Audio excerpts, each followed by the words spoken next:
Welcome back to another Habs Locker Room Report with the hockey coach, local Frenchies, directly from beautiful country of Thailand. One amazing, great Wednesday night, February 28th, 2024.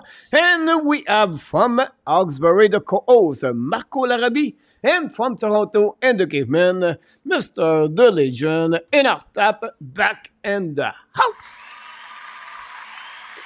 Part of the team still. Yeah, he's still on the payroll. Yeah, we need to show you number 47 now. Yeah, I would. Am I? Can I get an apartment yet in Montreal? Like, am I staying on the lineup? With Prizik, that number is going to be Owen Beck. Oh, really? No, Really? we'll see.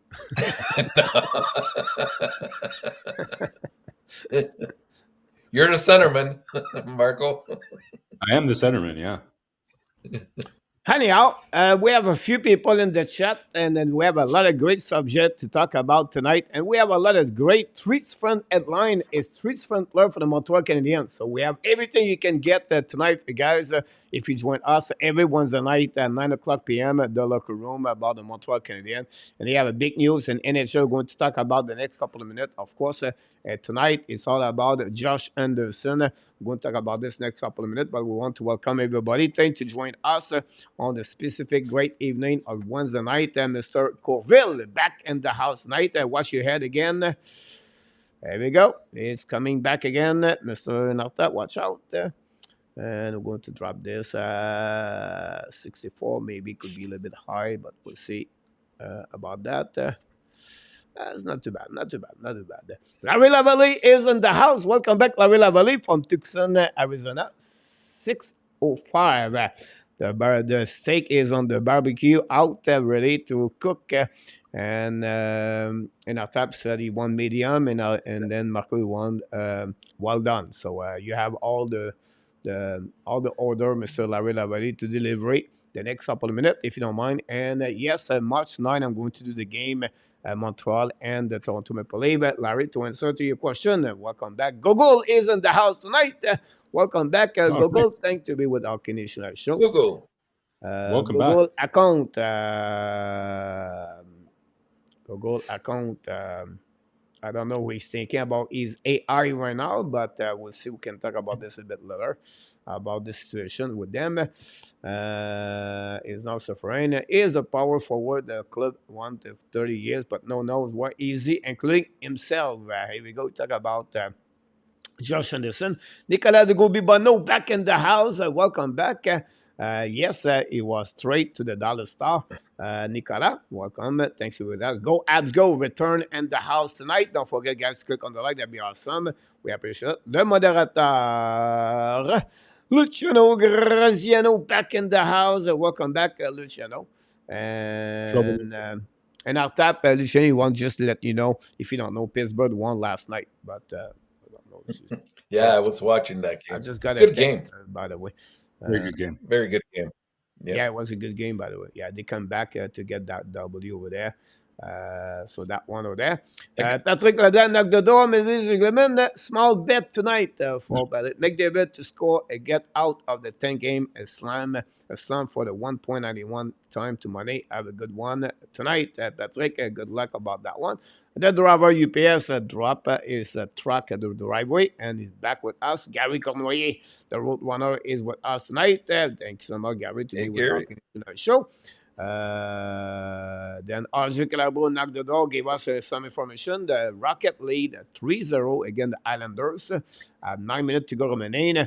This is a game they cannot lose.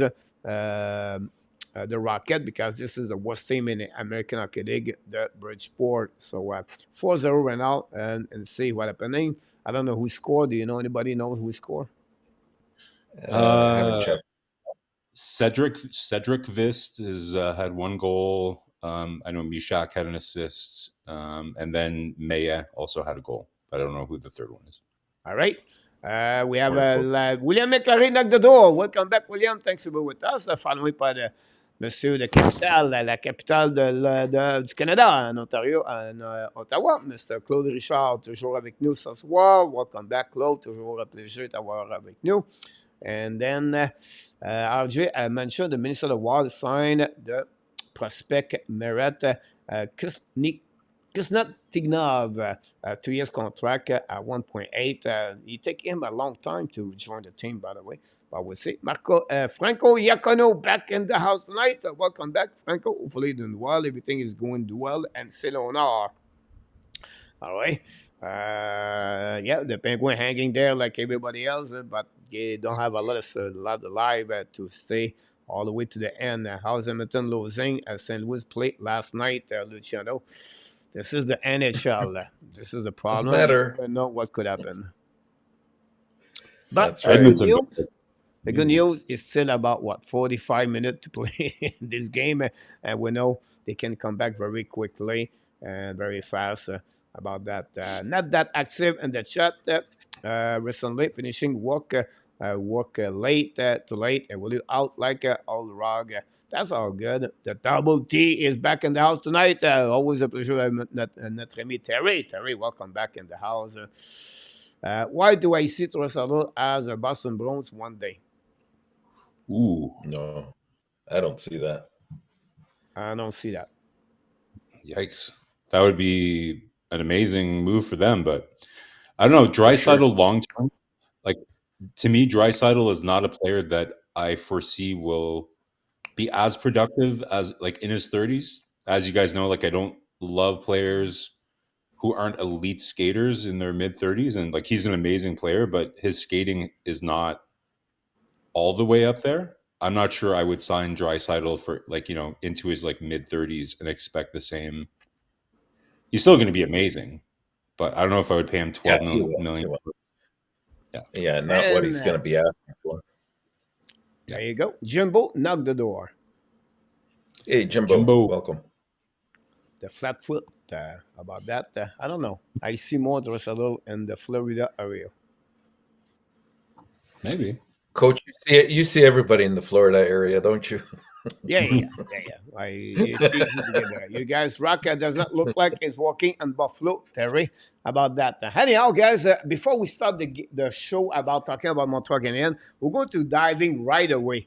And we're going to talk about the NHL news. The big news is honestly, it's happened a couple minutes, 20 minutes before we go live. A trade between the Dallas Star and the Calgary Flame. Finally, they trade the veteran, 34 years old, Danev, to the Dallas Star. Again, a second-round pick, a conditional third-round pick, and the prospect defenseman, left defenseman, is it Khrushchev? Grushnikov. Yeah. 48 overall pick by the Dallas Star. Played most of his time in the OHL before that, and then he played with the 2 years with the Dallas Star, the Texas Star in the American Hockey League. This is what is 6'1", 190 pounds, I believe. I could be wrong on the weight, but it's a defenseman. So left defenseman. So I would like to hear from you. What do you think about that? And Marko, he was already excited before we start the show, so I'm going to give you the first opportunity to tell us about that trade. Yeah, I was so excited to talk about it, Coach. Marko, dive in.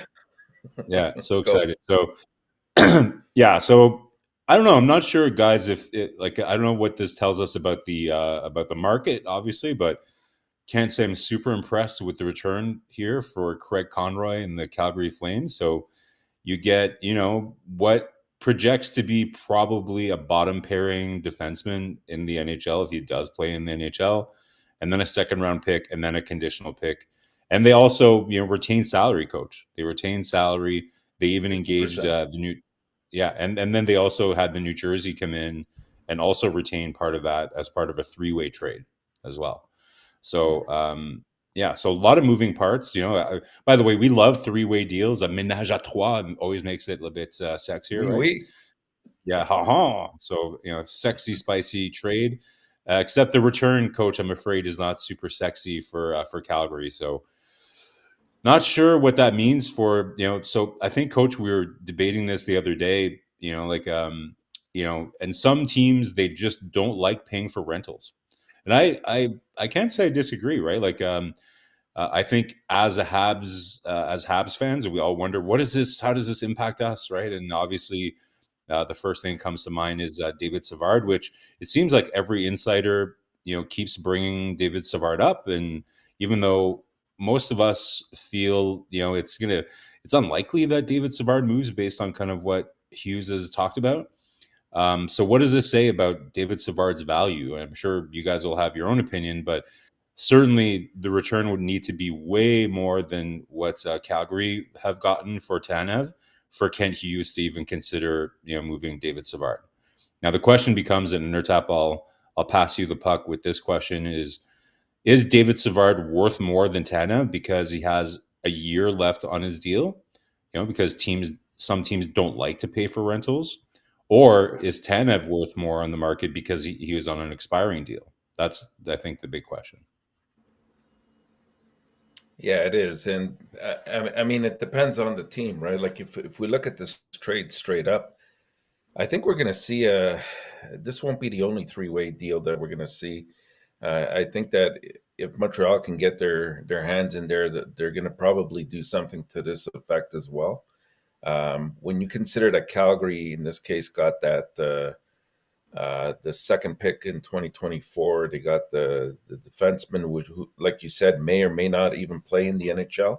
And if he does, I don't see him higher than maybe a number 4 at best on the team. And then even that conditional third that they got, it's only contingent upon Dallas making it to the Stanley Cup Finals. So chances are you're not even going to get that out of it. So I personally think it was I mean, for New Jersey, they have money in their salary cap, so it didn't mean anything for them to throw in 25% of Tanev and get I think they got a fourth out of it. So they basically got a pick for some money. For Dallas, I think it's a steal in the sense that they're going out for it this year. They don't have much in the cupboard in terms of prospects or picks. They have a couple, but there's not much in their system. So from what I was reading, this is Dallas's probably their 5th best defensive prospects in their system. Right. And so they're going, hard to the wall here and hoping that this is their year. And definitely somebody like Tanev will help. I think that they addressed an area of need. They couldn't rely just on Harley and Heiskanen to log the kind of ice time that they have been. So this definitely helps. They have the goaltending. I think they're fairly solid up front as well, and they even have some depth on that third and fourth line. So it looks good for them. You know how these things go, Coach Marko. Like, out of all the teams that are eventually going to be trading at the trade deadline time, maybe one team does the right move. The rest turn out to regret the moves that they make. I think it benefits teams that are at the lower echelon, like Montreal right now, because it's about acquiring those assets and that we always talk about, and then how you manage them later on. And that's where the real deals are probably made. Good point here by Gary in the chat too, saying, couldn't the Leafs have done better than that? Like, Tanev to me is arguably even a better fit in Toronto. We know that Brad Treliving didn't maybe leave on the best terms from Calgary. It's maybe kind of like a Jeff Gordon and New York Rangers kind of situation where we might not see a lot of trades between the Calgary Flames and the Leafs. But to me, the biggest loser out of this are the Leafs, for sure, right? Like, this is the guy that they really wanted, and it's surprising that they couldn't at least match the return on this. Coach, I'm curious. Sorry, Marko. The only thing in terms of the Leafs, I think Calgary was looking for a defenseman in return, whether a prospect or somebody currently playing. So I don't think the Leafs don't have that to offer. And so that may have been the sort of deal breaker here. Maybe. Coach, I'm curious because I not just me, but a lot of people thought that maybe this year first round picks might not have as much value because a lot of people feel that the draft does drop off somewhere around after 20, right? Like those late round first round picks, it's not the highest, kind of, it's not the best quality draft after that, once you get past that 20 range. So do you think that's kind of what, like, do you find that even more surprising that Calgary wasn't able to get a first, considering that it doesn't seem like a lot of GMs are putting a lot of value on a late first round pick this year? Rental. Yeah, so like a lot of people ask, the first reaction and most of people on the social media, because when I got the news, I go always I go Twitter right away to check, you know, the Yeah. big guys who talk about that, everything like that, be sure to trade. But they have a pattern now and the trade deadline since the big year where they trade Chariot first round pick and the Florida got beat a lot, really got beat by the first round pick. They gave a lot. Send that. You have a really downside of the traded line for the first round pick. A lot of people, so, Patrick and many others said that, they pick 24, 25, 27. They maybe play 200 game. But look, if it was only for the team don't really care about those picks, they will trade them. If they don't, they keep their pick because it's an asset they can negotiate and they have some leverage they can do in the future. That's the reason they keep the first round pick late, whatever is 25th, 26th, 27th, 29th. Yes, the draft this year a little bit lower compared to the other season. But I would say to you, Marco, I think one thing we don't talk too much, you have a lot of great defensemen and the draft this year, like I would say to you, maybe 10 of the 20 pick, that pushed a little bit the forward back and the Down. draft and late draft. And I think you have some player there at between 20 to 32 could be a little bit considered good NHL draft at that rank of the NHL draft 2024. So that's the one reason. But secondly, look, the reason I think the Calgary did very well on that one. Look, the trade last year, look shine to the Toronto Maple Leafs. It's a third round pick and return.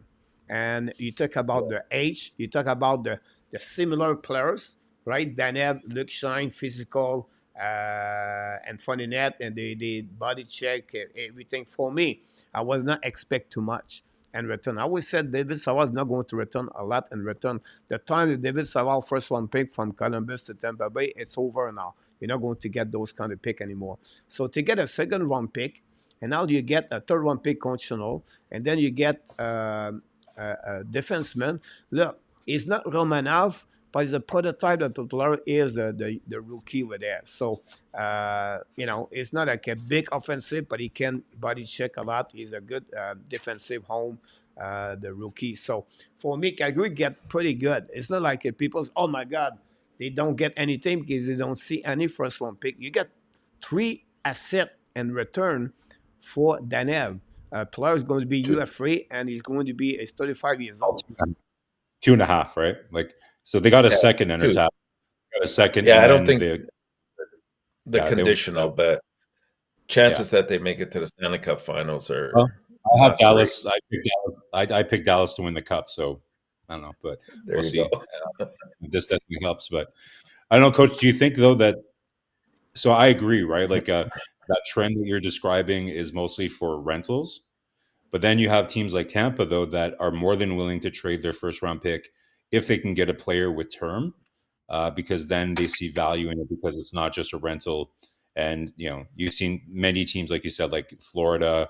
You have Toronto that's been burnt a couple times. Whether it was Foligno or O'Reilly or players like that, where teams are coughing up assets like first round picks and getting knocked out right away. But so would you say that Savard arguably could get a little bit more because he has a year left? No, for me. It's No? worse. No, it's worse. Now, the good advantage Savard is at 3.5. So it's not like a contract at $5 million he can carry on. But it's very difficult at the trade line to get players with a contract after that. They're looking more as a UFA most of the time because they are easy to move. And then they try maybe sign like Timo Meyer last year. They got an 8-year contract. All that is another one they got right away with there. But it's hard to trade a player with an extra player. Now it's an exception because Savard 3.5 is a good salary cap if you think about this in return. So I understand that. But Savard is not more at 2 third round pick in return. Never going to get a first round pick for Savard. The only advantage, coach, is that they have an extra year control on his contract, right? So it's not just a rental, which has lowered, I think, Tanev's value. I think Savard would garnish probably something similar to what Tanev got here at the least, Like to because me, of I that always extra I always The find it only thing, interesting. Marco, I will add to that, I would say the worst case, right? Is Savard go there, right, and they got eliminated second round when they have him on the third pairing for the, and I'm not mentioning a specific team, whatever it is, right? Currently at 3.5, with that next year the team is so or are not doing well, or they maybe not make the playoff. They have an asset to trade at the trade deadline. Um, exactly. that so Yeah, they can get if they trade for the second round pick example, but maybe they can get something similar within that. So there's yeah, bit it's a little bit an asset on that solution, but it's rare, Marco, a player like, like take Pearson. Pearson at $3.5 million to be trade at that time of the year. It's a lot of money to put on your salary cap. Savard is really a low at 3.5 for what he bring on the table. yeah. Like to me, Pearson, you can't really compare Pearson and Savard, right? Because I think Savard has a lot more value and has a bigger impact in your lineup than Tyler Pearson would, right? But yeah, so and I always find it interesting that it seems like people look at the number of assets that teams get in return. Oh, they got 3 or 2 assets. I don't really care about volume. Like if I'm Calgary in that situation, I'm just, I don't need the second round pick. Just I would much rather get a better prospect than getting that. That's if Montreal does something with Savard, then I hope they don't really look at getting multiple assets. Just get one really good asset. That's what I would be looking for. But yeah, it's definitely an interesting kind of like first bullet shot across the bow here, coach. And hopefully we'll see kind of things.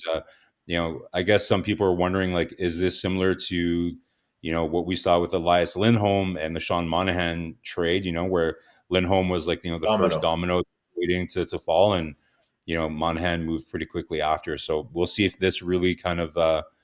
I'm seeing Jeff Merrick on TV right now saying Dallas Stars may not be done after acquiring Chris Tanev. So we'll see if this thing's going to really move things along. But Dallas, the good thing here is they didn't eat a lot of their cap space. They didn't have a ton, but now they have room to do more things, right? So watch out for Dallas, boy. I'm glad I picked them. Coach, I hope you wrote down that in your notes at the beginning of the year that I chose Dallas to win the cup. You have that all written down somewhere, right? Oh yeah, it's already on the right side. Yeah. No, I'm Coach sorry, left had side. It's not side. Coach But had at the let's end of the see, day, Marco, Pittsburgh I'm sorry, and Enortap. Marco, I always said to you about you know, uh, that opened the door now to make a price tag for other defensemen in NHL. Now, Yeah, Savard, I yeah, think a wild card example with the Flyers. The Flyers are really under bad situation, in my opinion, because they look each other, David Jones, Daniel Briere, and you have Tortorella, and then you have the players behind in the locker room. And now they said, what we do?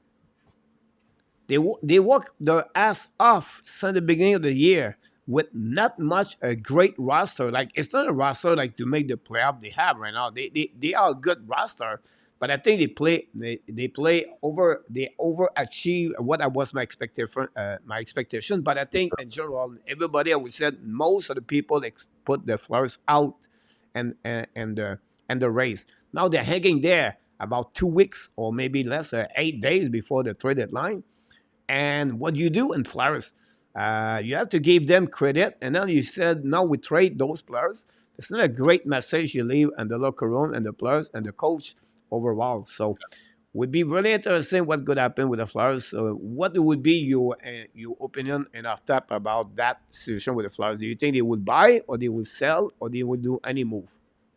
Before you go though, Enortap, can that, we just point out that yeah. I think that's the first time I've ever heard coach say the word ass. I was a Ah, little bit offended to use yeah, the word but ass. it's Tortorella told me that. No, he said has. I don't know, coach. Better watch your language there. That's okay. Go ahead. We Go we ahead. we forgive you. Yes. He does work his ass off. Um, what was the question again? Oh, the Flyers. Yeah, you The know what? Flyers. I mean, they've worked. They've worked. To be honest with you, they've worked so hard, and they've really bought into Torch system. Every time I see them, like I rarely see them engaged in a game or disengaged in a game. They're there the entire game. They play a really solid game. They have some good pieces. I think they owe it to themselves to try to add a little bit to that, but I know that they're trying to clear maybe one or two contracts as well. So it's going to be a bit tricky for them. It has to be something that really fits them right now. They don't want to disrupt too much the chemistry that they have. But I got to give them kudos because they really stuck together through a lot of things. And then when they lost heart, I thought they would fall apart. And to their benefit, they haven't. What's his name? Isan, their backup goalie, has really played superb, and he's kept them in there. But you know, he's a rookie, and I don't know what he's going to do in the playoffs for them. So if there's a deal out there that makes sense for the future, even though I'm saying that they owe it to themselves to try to stay in the playoff position, I think they should sacrifice that because, as coach said, maybe they have played a little bit above their heads for this year, and they're not quite at this. Like it's very, it's always it's like a mirage for them. Yeah, They think exactly. they've achieved Yeah. a certain level, but in reality, the truth sets in next year, and you see them maybe drop a couple spots and out of a playoff position, and then they're going to wish they did something to clear players or acquire somebody or picks or whatever the case might be. Yeah, like everything I'm hearing, coach, it's a very good point. Like it's a very delicate situation for Flyers management to demoralize the team, and when they really work their ass off, like you would say, like it's a very difficult conversation to do. But all indications are though that they are going to do that. Like they have really thought about signing Sealer or Walker. They've thought about it quite a bit, but it really looks Yeah, like they're not going to deviate from their plan. So maybe what they do though is they try to get a young player in returns, at least somebody that can jump in the lineup right away, that kind of fits their kind of program long term a little bit better. But yeah, no, it's a very good point. Like to me, the Flyers are probably probably the biggest story of the season, like certainly the biggest surprise of the season. And like we've talked about here, coach, a little bit, makes you wonder, like, it's not impossible for a coach to squeeze more out of a lineup that shouldn't make the playoffs. We talked about this, like even look the opponent that we played last night, Touringy, really squeezing, until this really terrible streak that they've been on. Arizona, they were right there, right? And the way that we saw them play last night, they are a very, very well organized team compared to what Montreal plays. To me, the reason that Arizona has really slipped here, and I'm sure we'll talk about it tonight, is goaltending, right? Like goaltending is really kind of what's let them down. But it shows you what a good coach with a good system and players buying into a system consistently can do. And I'm not saying that it throws a little bit of shade on Martin Saint Louis a little bit, but maybe a little bit, right? Like that, Marco, they are maybe a little 0-12 bit. and 1. You tell me But why Tournier is though? looking good right now? He lost his Yeah, 13th last game. I do. But look at the game they played last night, coach. But look, the They five outplayed. game Yeah. before that, Martin Saint Louis, what he did, all the Montreal dominate on the goal 4x in the last 5 games. No, I That's don't what buy the it. stat. That's what the stat in NHL. They dominate the opponent team and the goal X percentage in the last 5 games, but they don't win. No, I get it. I'm not saying that there's not much. Saint Louis is not doing good things. I'm not saying Montreal it didn't do good things in those 5 games, right? But overall, I think it's hard to debate that Tortorella and arguably Touringy before the goaltending really went south here in those last 12 games. had their It was team, the injury too. yeah, and some injuries. Yeah, I think their teams yeah. were executing like a team game far superior to what Montreal has been doing this year. Coach, like the reason Montreal has had as much success as it has is primarily goaltending for most of the year, right? They were top 10 for goals saved for most of the year. And then just in the last little while, lesser kind of goaltending performances. I think I saw the stat yesterday. Since in the month of February, Montreal went from around 10th in the NHL for goals saved by their goaltender, and they were 31st in February, right? And all of a sudden they're losing games. So that's why my Yeah. headline tonight, Coach, my headline was almost, that expression, that sometimes they should change the name of hockey to goalie, because if you don't have a goalie, then it's 90% of the game. Like really, Well, the it's like name of hockey. football, right? The quarterback. It's Yeah, similar to that one. Baseball is the pitcher, and you can go all the way like that. About that, Except we have a lot except of when it penalty. We comes have a to lot of money. people in the chat, guys, and go to move on. A lot of stuff like that, and they have a fight between Rangers, Columbus, but it's not ramp. Anyhow, No, Peterson signed a don't give it contract away. at 8 years. Well, the news was out at $104 million, 8 years for Peterson. And I just want to hear everybody. A lot of people in the chat to pop up. Chris Henson said Arizona and Philly have much more talent than the Montreal Canadiens.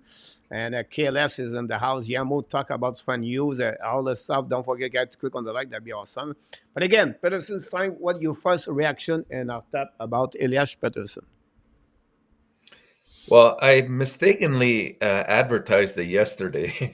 Well, not mistakenly. It was on an official site that was a blue check mark, but it seems like nobody else was confirming it. And I felt bad after yesterday for typing it into the chat and not really having a secondary source for it. But maybe there was something to it because today we saw the deal being made. It was 8 years for 104 million, which works out to 13 per year for guys, Elias Peterson. is it official yet? Though I haven't seen anything official Yeah, yet. yeah, there has been. I think it was this time. It was in their site. If I'm Yeah, not Frank, mistaken. Frank, Saravelli, yeah, Well, confirmed. even Elliot they, Friedman reported it. yeah, they said they've made progress, but it's not official yet. Like nothing's been signed yet. Yeah, someone can help. Um, Somewhere. yeah, I thought I saw it as well. But So, anyways, I so mean, Frank, it's the new going rate. I'm not surprised at 103 million dollars, 13 per year. Like it'd be interesting to see what the breakup of it is. But that's what an elite player will cost you nowadays. That's the level that we've reached. We're starting to see it around the league with the players that are signing contracts that are considered elite or franchise players, whatever the term is that you want to use. Um, I I don't see them having had much choice here, Vancouver. This is a key player that they need moving forward. Um, just leads me to believe how are they going to manipulate the rest of the roster in order to accommodate this over the next while. But I think it's a good move for Vancouver, young prospect that'll bring years of productivity to the team. yeah, we'll see. Again, like Frank Saravelli said that there's been progress to a deal, but there's nothing official yet. So I don't know if these numbers are true or not, but it should be around that, right? Like he'll be over 10 million for sure, but we'll see kind of where the numbers land. But yeah, like there's some rumors that I'm sure people in Vancouver were getting a little bit nervous because there wasn't progress being made, and there were some questions as to whether he wanted to stay. So great news for Vancouver. It's it would be very strange to me why Peterson wouldn't want to stay in Vancouver. Like, have you been to Vancouver? It's a beautiful, beautiful place, and Place. it's a beautiful place. And obviously the team's had a lot of success this year. He was drafted there, so it makes sense. We'll see kind of what the deal looks like, but when you have a player like Pedersen, then you make it work, right? Like they'll have to figure something out. They might end up needing to move some pieces, but we'll see how it plays out. Awesome. Great, everybody. Thanks for joining us. Don't forget to click on like. A lot of people pop up at the last KLS. Pierre Martin knocked the door. Roy is in the house tonight. And Manny Zeph. Daryl knocked the door. Welcome back, Daryl. Thanks to be with our Canadian show. Yamo. Adam back in the house. Adam, a long time. Hopefully doing well. We miss you, buddy. Thanks to be with us tonight. Subject of the night, again, we won't talk about him in the next couple of minutes, but Josh Anderson is hiding. This is the open door for the locker room. They cannot find him, but he's outside locker room. So anyway, so we're going to talk about Josh Anderson tonight for sure. If you follow my other things on my channel, it's called the quiz option. Guess the voice was out today, and if you follow me on the Frenchie and Terrain, she's walking on the street, so you can get those kind of information, about that. It would be fun. You know, what would be fun is, can you go back to the picture of the three guys that you had there, like the three voices? You know, what would be fun. I know where you're going, Marko. You know, what would be fun is I don't know who that third guy is, but it would be fun if you put that head on top of the Thai lady boy that you have there on your. No, they are the TikTok famous, or they are on the YouTube channel. The last one is Ash Bula. The middle is Machini 88, and the first one is Lizard Beam, and they make about $20 to $40 million. Whoa! Oh, that's all. I thought the little guy was from the show The Little Rascals, but I guess he laughed a lot. He's interviewing everywhere, like the Ash Bula. Wow. They carry like about 80 million people follow them. Everything is pretty amazing to see that. Too old. Yamo talk about Ash Bula, and then Yamo talk about him about this. Empty net for the Rangers, I believe, a goal, and look like the Rangers going to win again tonight, and they are looking good. The Rangers. We had a subject of the night. It was short, but at the beginning of the show, guys, we do the headlines, and I'm going to go straight right there for the headline. Tweets from the headline. I'll be interested in talking about this. And I can't wait for Mr. Enortap talking about his headline tonight. It's not that big. Let's move on that one, guys. Don't forget to comment in the chat what you think about the headline. First, we're going to go like we do. Marko Larabie start the headline number one of the night, and it's about Joshua Roy. Yeah, Coach, I found it really hard to find a headline for tonight. So many. I don't know. I thought I'd go positive, right? Like, let's go positive. So to me, watching Roy play over the last couple weeks, he's, right around 10 games now up with the big club. And I think, all of us have been pretty impressed with kind of what we've seen. And I think with Roy, like, we're all really excited. I think interest really started to, interest and confidence in Joshua Roy as a prospect, I think really peaked after, the World Junior Championship, right? Where, he was playing with Bedard, played a really huge role. He's killing penalties. So we're all okay. Like, we're all excited about Joshua Roy's offense, but look how he's evolving as a player, and look how important of a role that he's having on Team Canada. And so I think all of us, kind of got even a little bit more excited, right? But okay, so then, we watch him play out his last year in junior, and he starts off, he had a decent camp here in Montreal. But I guess really the one thing that we're all waiting to see in the scouting and even the eye tests was his skating, right? Like, was his skating going to be strong enough to translate all the smarts that he has? Is he going to be able to bring that to the pro game? And Coach, like, I have to say, like, the biggest concern I have, like, is slowly starting to melt away here. Like, really, really impressed with his positioning all over the ice. I think Enortap, you were telling us on the last show, he came in second, I guess, on the skating competition at the skills competition for Montreal. So all of the kind of like things that made you a bit nervous as to whether Joshua Roy's game was going to translate to the NHL, those things are starting to melt away. And what we're seeing is somebody that I think Pierre Hood on RDS yesterday when I was watching the game, he's like, it's interesting. It's like you're watching Roy learn in front of your eyes, right? Like, in Marc Denis also mentioned, like, this is something that he's seen him do at every level. When he first got to junior, he was okay, but then I think the biggest capacity that Joshua Roy has is his ability to learn quick, right, and be able to learn what the team needs him to do.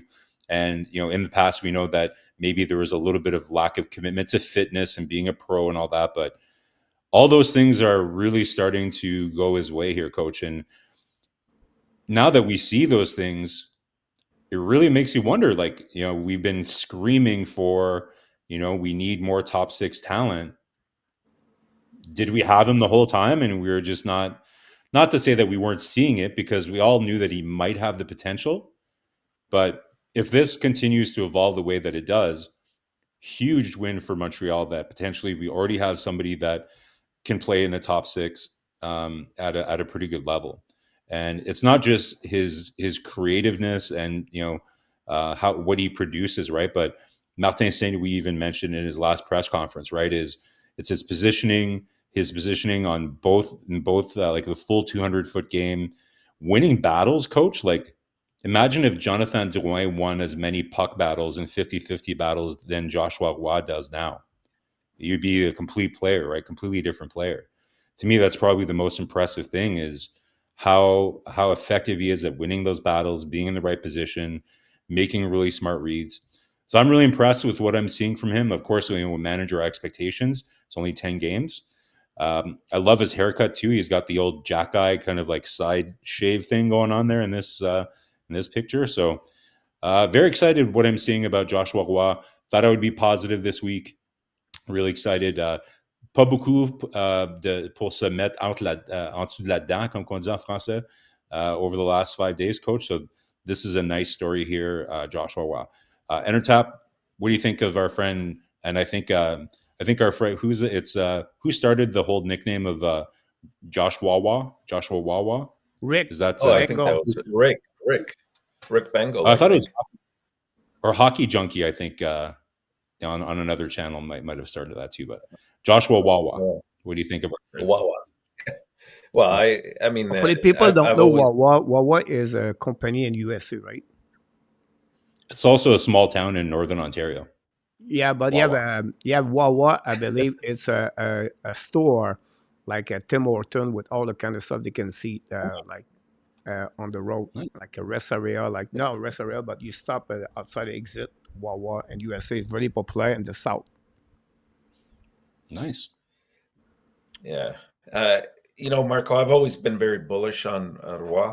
I think that he brings a lot to the game. I think when we discussed it on numerous occasions, it was always a little bit about the skating, but we always thought, he can compensate for that because he's got a very high on ice high IQ, hockey IQ, and he knows where to be at the right place at the right time. We saw parts of that when on the junior team as well for Canada. So I do believe that he can be a top six. And you know what the good news in all of this is, Marko, is the fact that we're slowly starting to say this about a few of the prospects now as they come up, and we say, well, Gignac sort of is showing some promise as well. And when Struble came up, he's showing promise as well. And Roy, same thing. So to me, that's screaming development. And I know you have to project it over a longer period of time, of course, but it speaks volumes to what they're doing, not only here, but down in Laval and other places that they're playing at currently. So it's definitely a positive for Montreal going down the road. And worst case scenario, even if he were to play on the third line, then that speaks to the fact that you've acquired some other valuable assets above him, and that'll make the third line that much stronger. Yeah, I think his floor for me is third line. Potentially has ceiling to play on a second line, like in the sixth.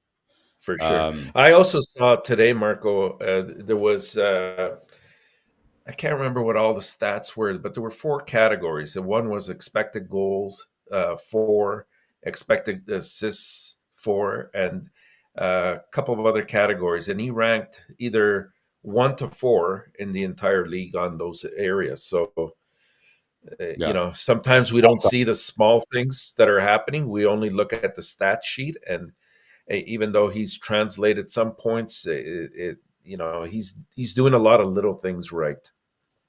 Yeah. And one thing, before Coach jumps in, one thing that I think it was Mark Bergevin or somebody from that management team, you know how they used to say that, a player's development also, is also dependent on the player's commitment, right? Like a player is responsible for their own development. Now, we probably disagree with Mark Bergevin. Like, the Montreal Canadiens didn't do any investment, did a pretty poor job in developing players during the Bergevin era, right? So I think, overall, it's great that we're spending resources in player development. But for me, Joshua Roy is probably the best example, though, of somebody who took his own development, to heart and really kind of dedicated himself to it. Like, I'm sure Montreal will take credit for his development, but I think you have to give credit to Joshua Roy.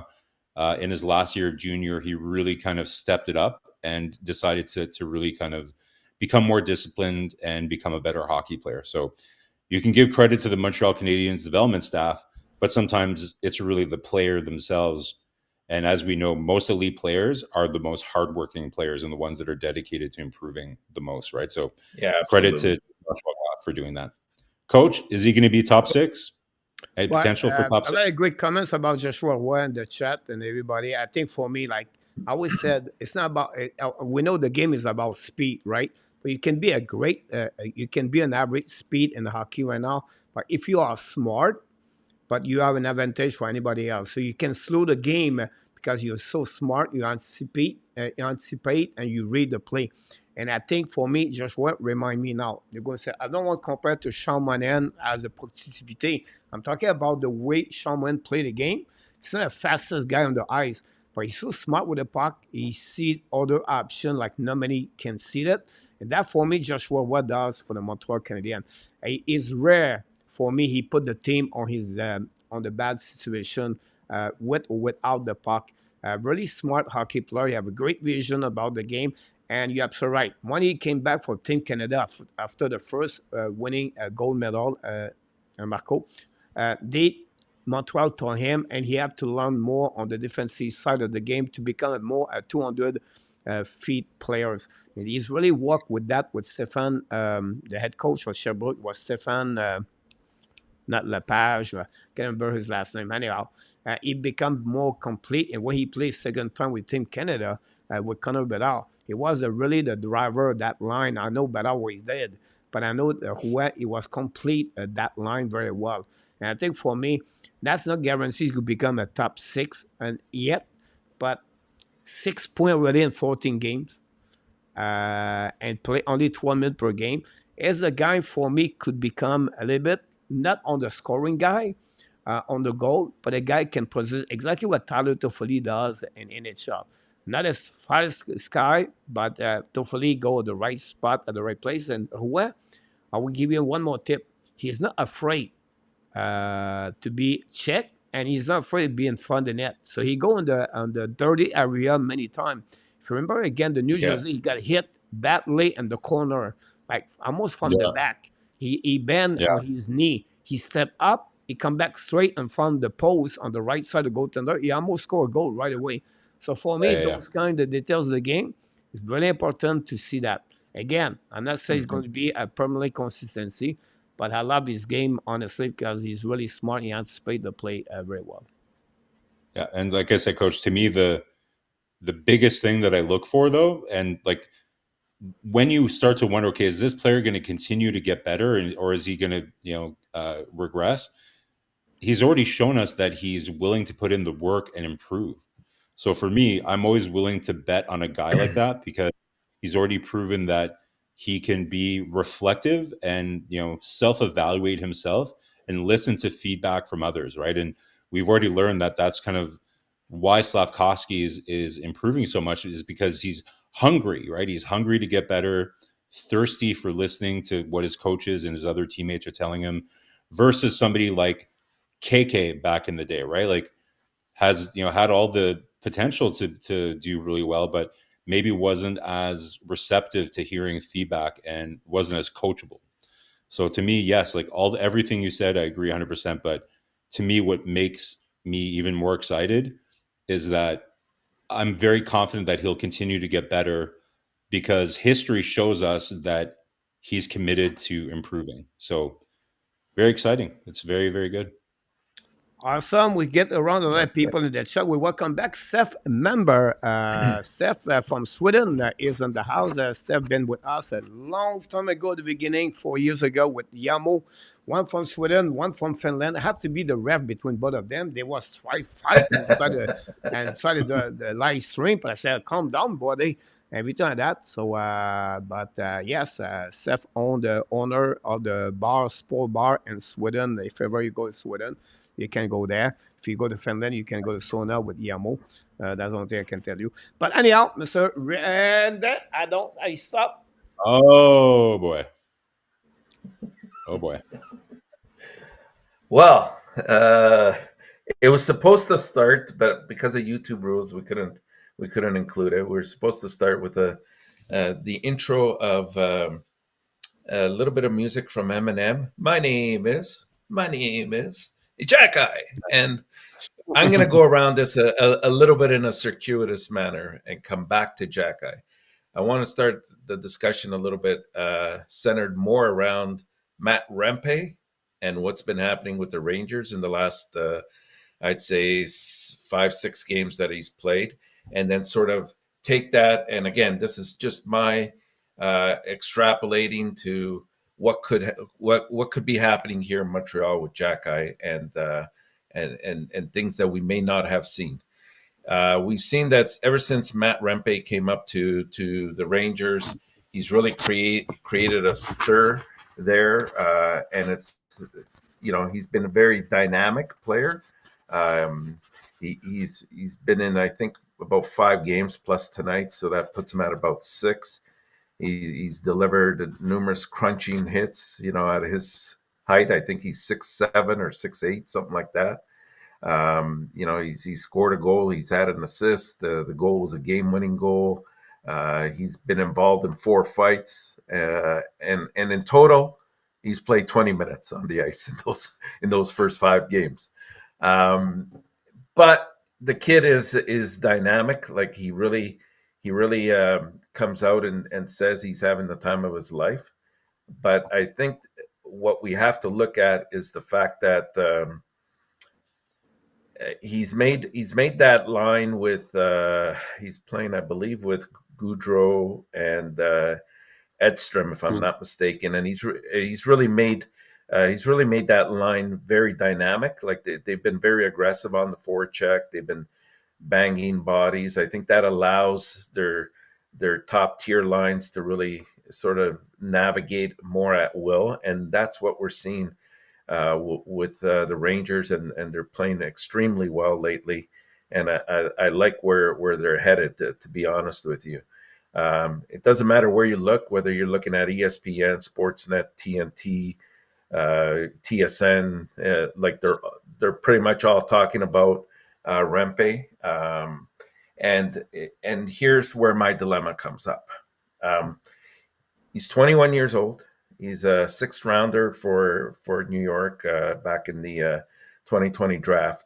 And he's gotten into some really heavyweight bouts so far. I think he's had 4 fights. The most memorable one, like he's had one with Martin, and then Delorier on Saturday afternoon in Philadelphia.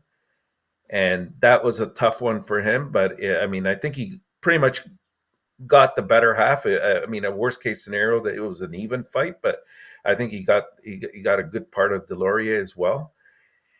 And at this point, I don't know. To me, it would have been the onus would have been on the management to sort of say, or the coach and the owners, the general managers, to pull him aside and say, yes, we know that you're playing at a certain level. We know what you can bring to the game from that aspect of physicality, but we want to try to develop you a little bit more. We want you to be here maybe for the long run and not just 5 or 6 games and you're getting involved in these kind of altercations.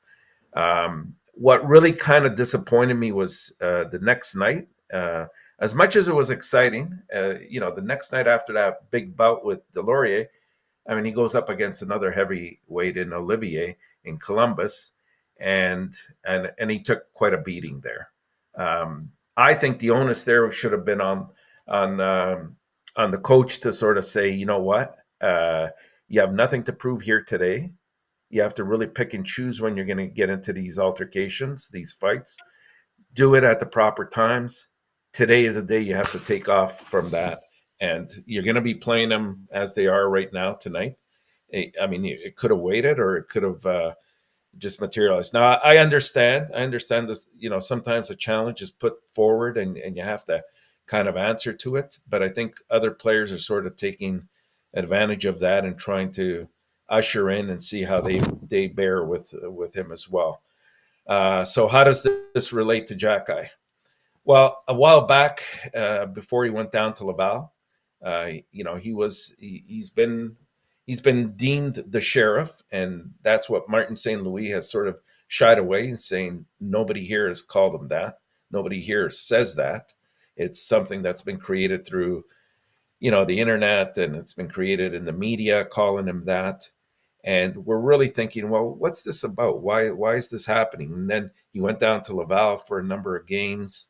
And we wondered even there sometimes, why wasn't he getting involved in defending some of his teammates when he was down there?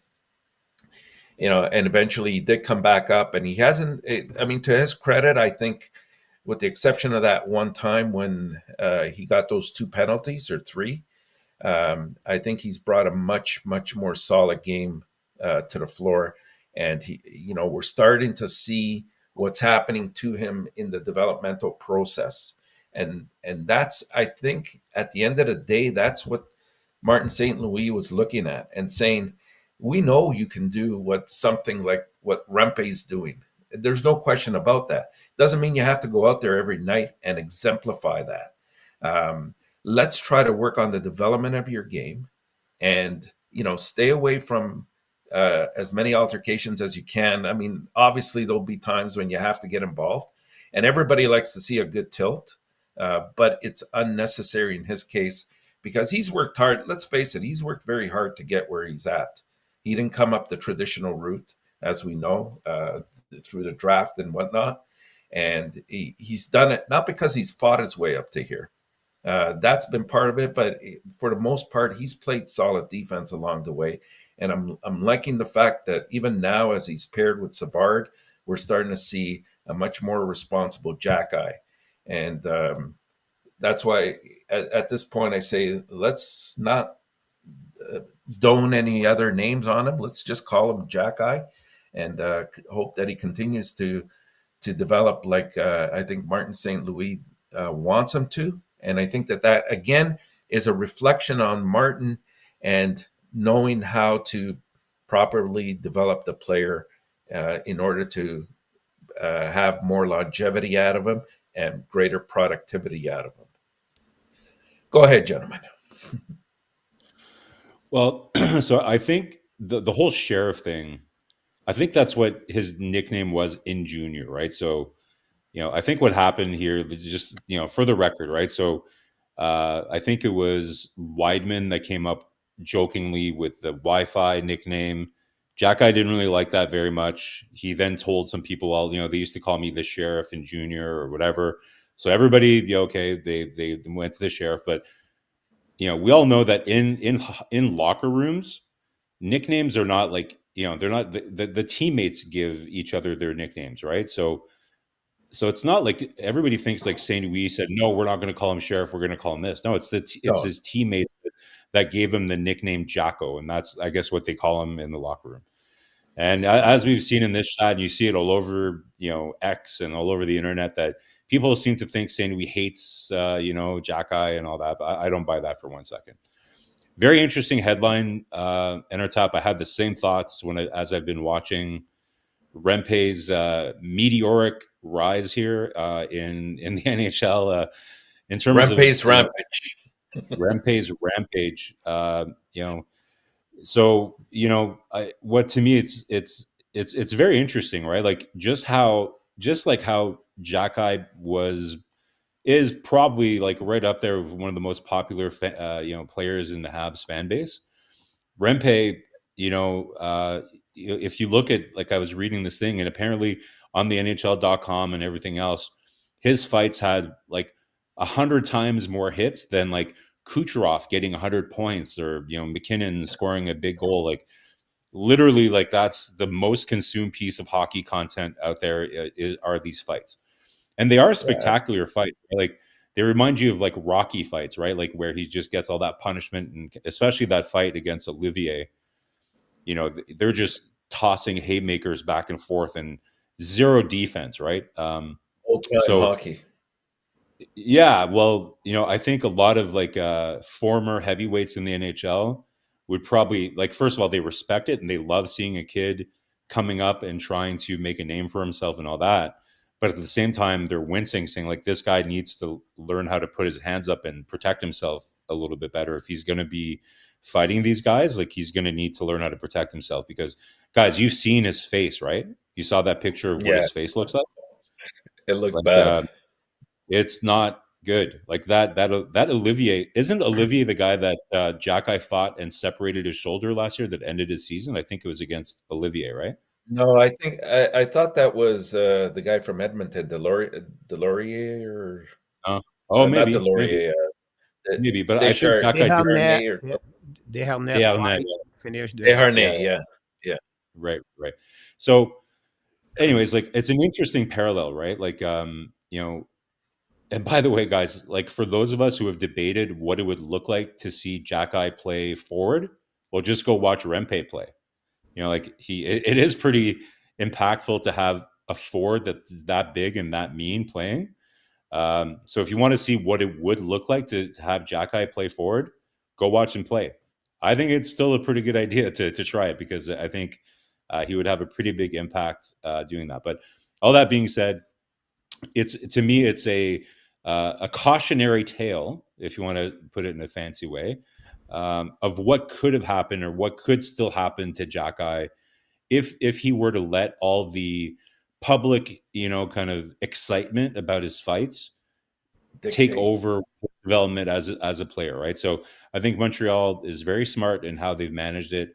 It has a lot to do with the player too. Like it's not like in terms of the coach being able to go in and kind of try and get that player to kind of like chill out and not get into as many fights. Like you can say that, but when you're a player that's just coming up and you're trying to make your place in the NHL, you're going out there, and especially when your first couple of fights have gotten so much attention, then it's Jacky kind of saw the same thing, right? Like he had that one big fight Yeah, against who was it that he fought against? It was against uh, from Arizona. He used former to be. Edmonton the Edmonton guy there. Anyways, Yeah, he he used to used to play be for on Montreal. Arizona. Yeah, he Crashed was into on the tree. Montreal for a cup of He coffee. crashed into a tree and all that thing. I can't remember his name, but I'm trying to remember uh, his name too. somebody will tell us in the chat. But anyway, so Yeah, he had that yeah, first big fight. It's right on the tip of my tongue. Oh, it's killing me. yeah. Anyway, so he had that big fight, Zach Cassian.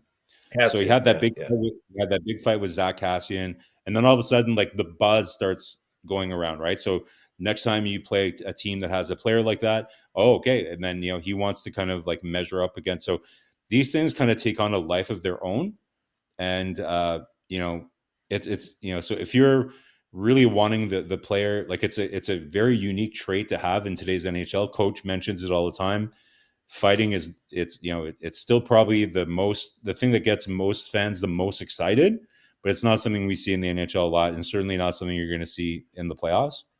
But it's a cautionary and tale, and in the Rangers situation though, Marco, I mean it's very important. They've got whatever 20 25 games left to the end of the season. They have to really taper this guy and sort of say we understand where you're coming from. but you cannot get emotionally involved like this all the time. We need to see how you fit in our plans, because come playoff time, let's face it, there's very little, if any, fighting at all. Teams are Yeah, very smart. They don't want to give yeah. special teams any advantages. And so if he's in the penalty box, it doesn't give him a true gauge of knowing what he's capable of and what he's not capable of, to go from Yeah. A to B.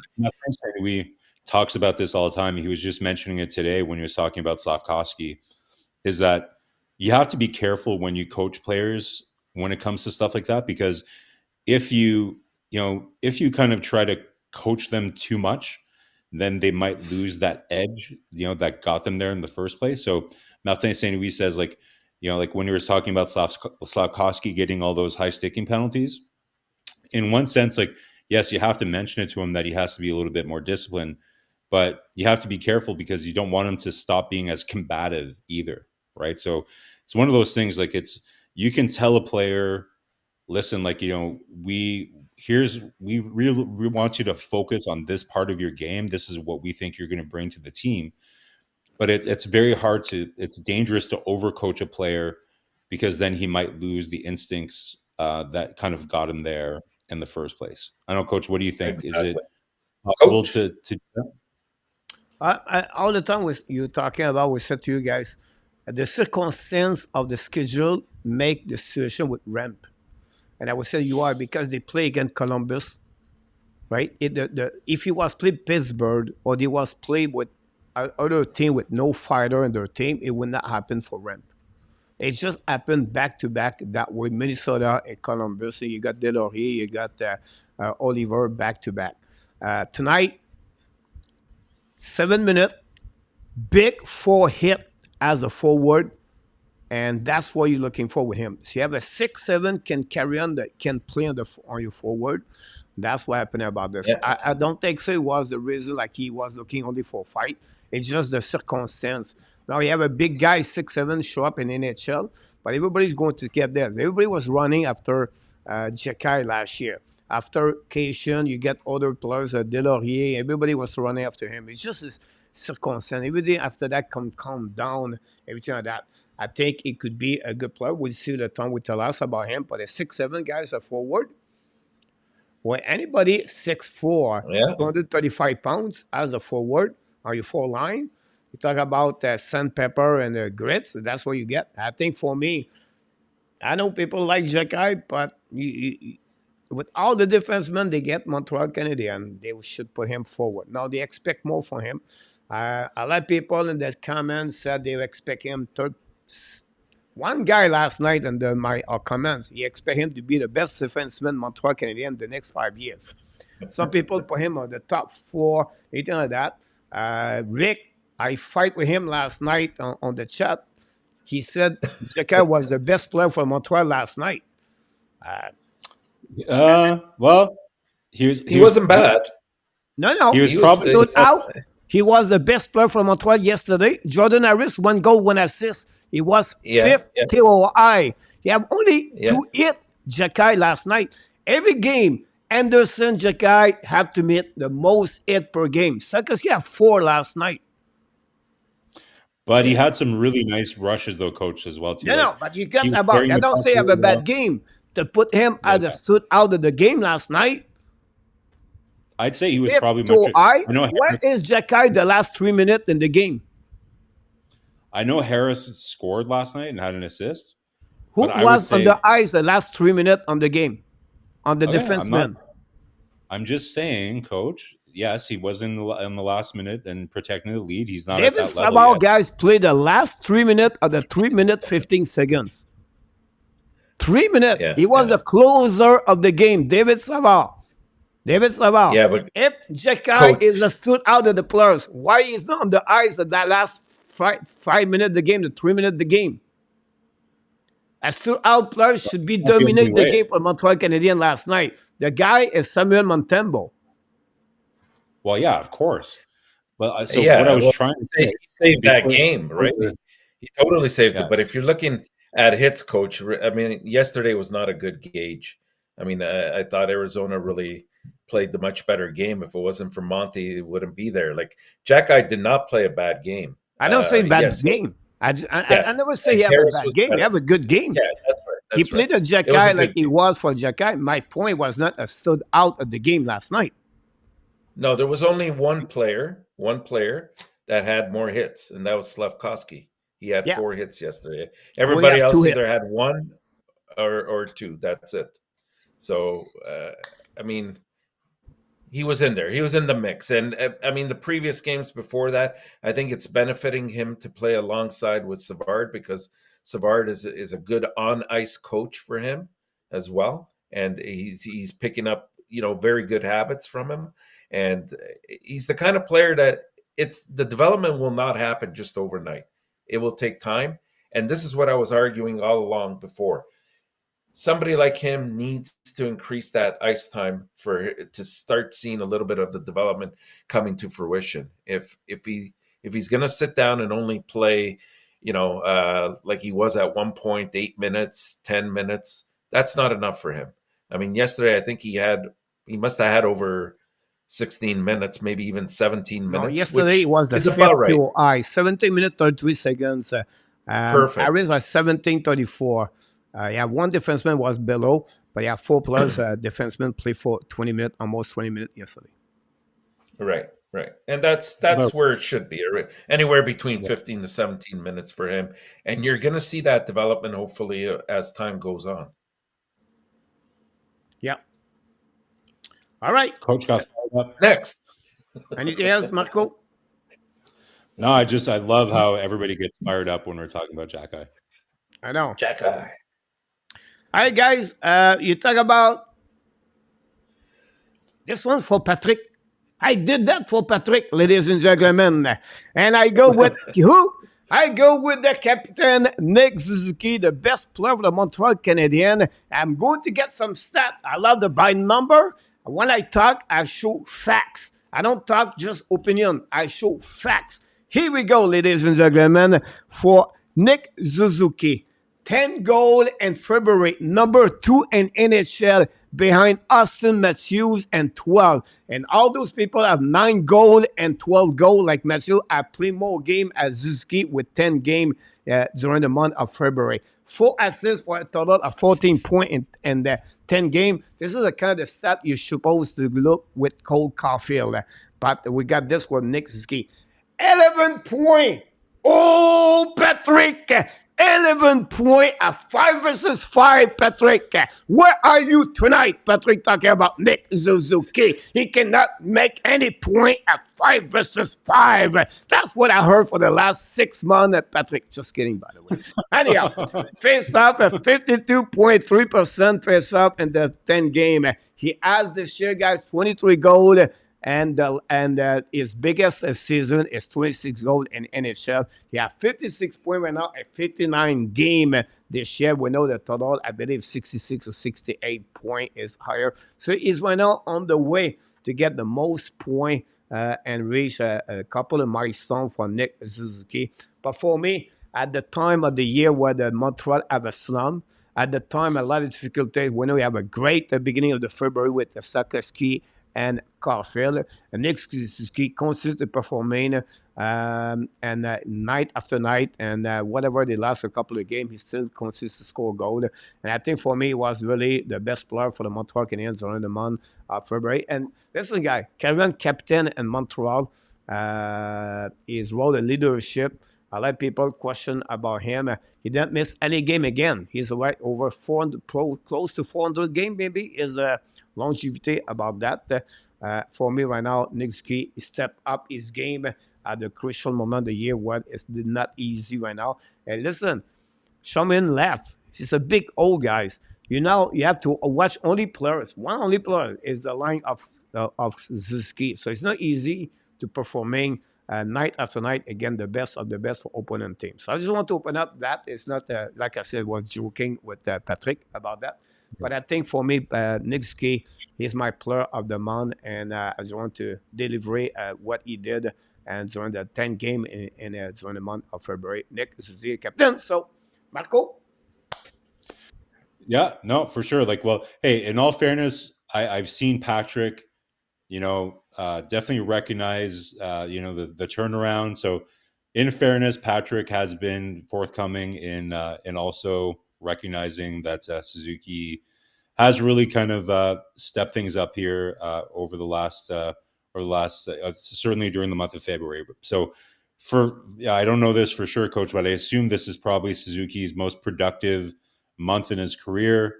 Probably the most interesting thing for me is that his performance, and his productivity even continued even after when Slavkovsky and Caulfield has started to kind of like maybe struggle a little bit more over the last 3-4 games. He's still kind of finding ways to produce, even though that line hasn't been clicking the same, right? So for a while, guys, remember we were like even mentioning that at times it seemed like Slavkovsky was driving that line. Like he was the one that was kind of like driving everything. But I think right now, and maybe that's the sign of a good line, right? Like sometimes when two guys are starting to struggle, then you have one guy that kind of picks it up and everything else. So really, really good timing for Suzuki to really kind of continue and emerge and start leading the team, right? So on top of the production, Coach, like you mentioned, like Monahan's not there, means like even more pressure in terms of covers that he gets. But let's not forget, Coach, like he's only 24 and he's the captain of the Montreal Canadiens. That's a lot of pressure. So he's still doing that, still being the captain of the Montreal Canadiens. The team is on a losing streak, so you have to talk to them all the time, all that, and he's playing. Oh, we have to start with that super challenges in the agreement for Patrick. He gave us $5. Super chat, Patrick Leblanc. Reverse.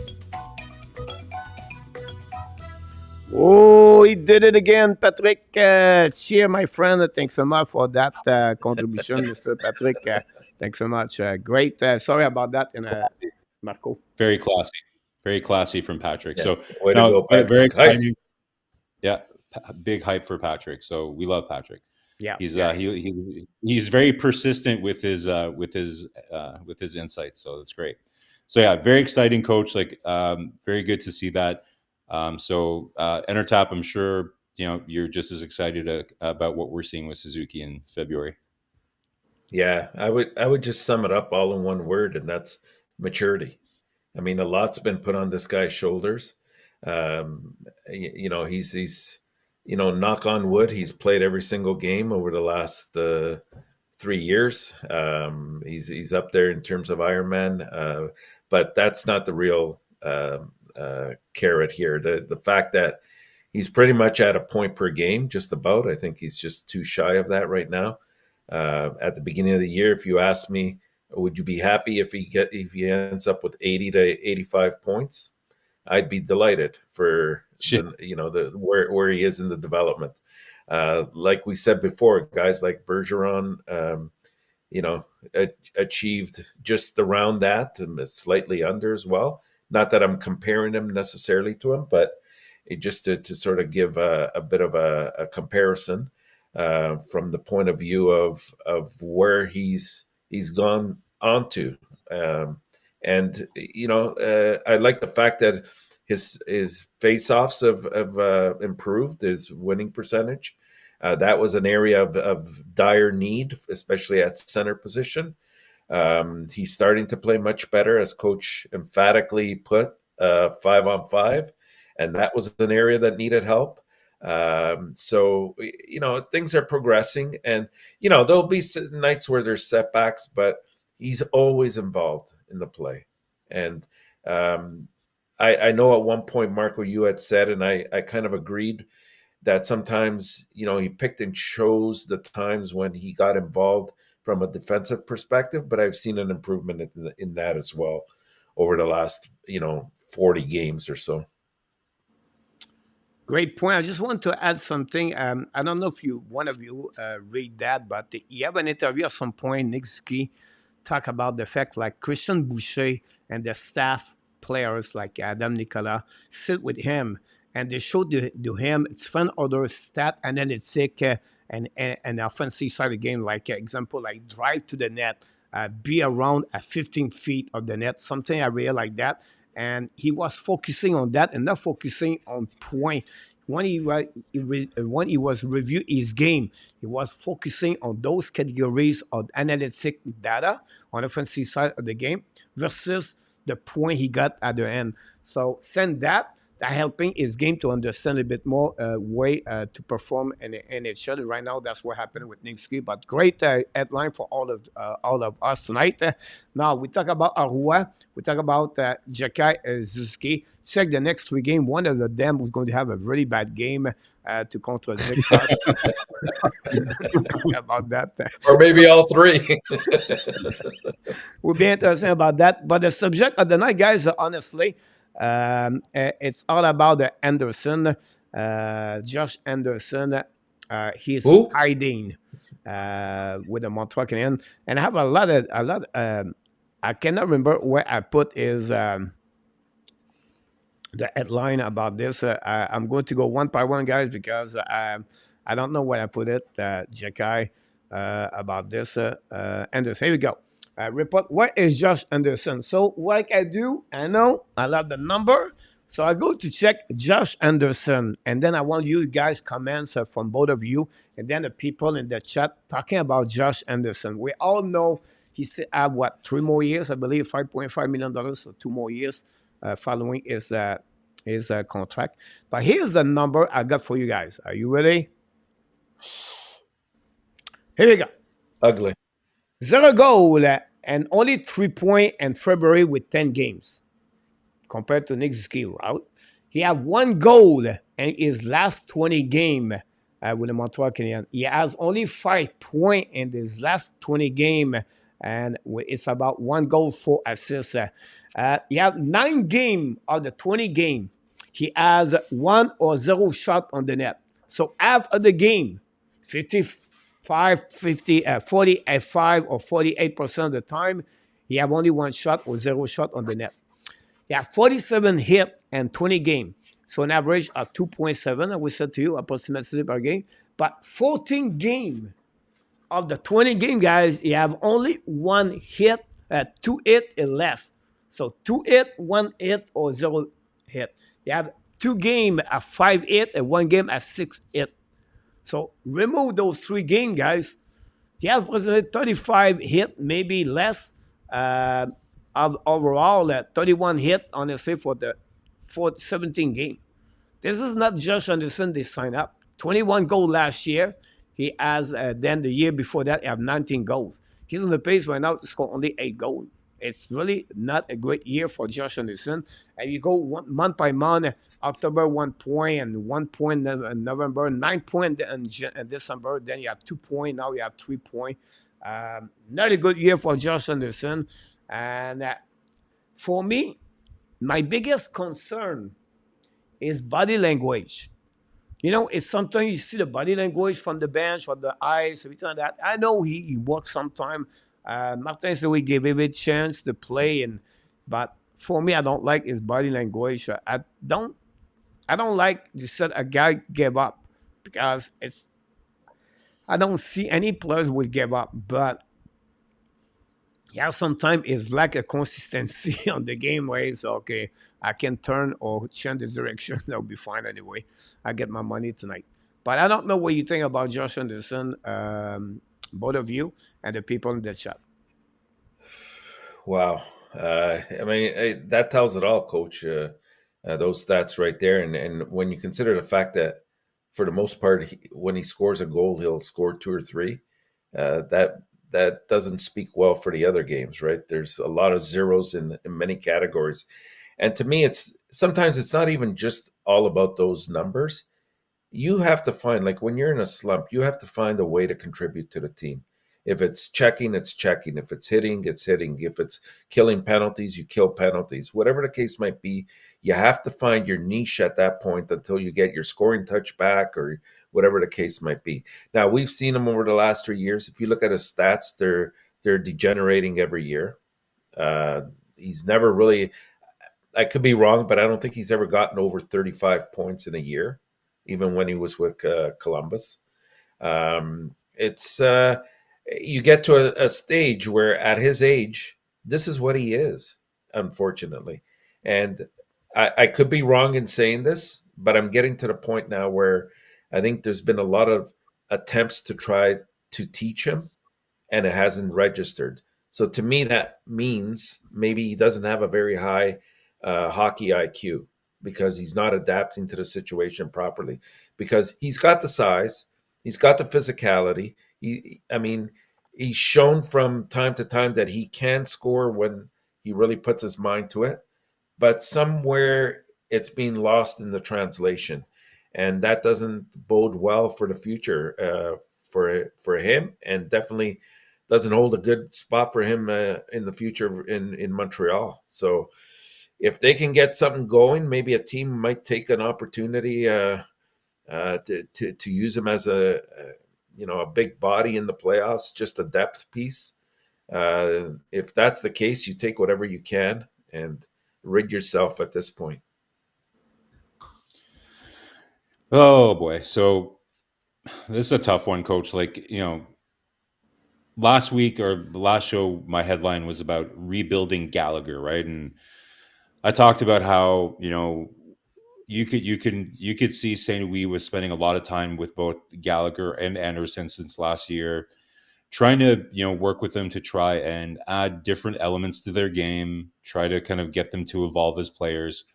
The big thing with Anderson, Coach, as we know, is it's his vision on the ice. He's not really able to make a lot of more advanced reads on the play. So for anybody who's watched him, they'll know, like, he is amazing on the rush. He is like a power horse, like Tatar used to call him. Like when he gets the puck on his stick and he's entering the zone.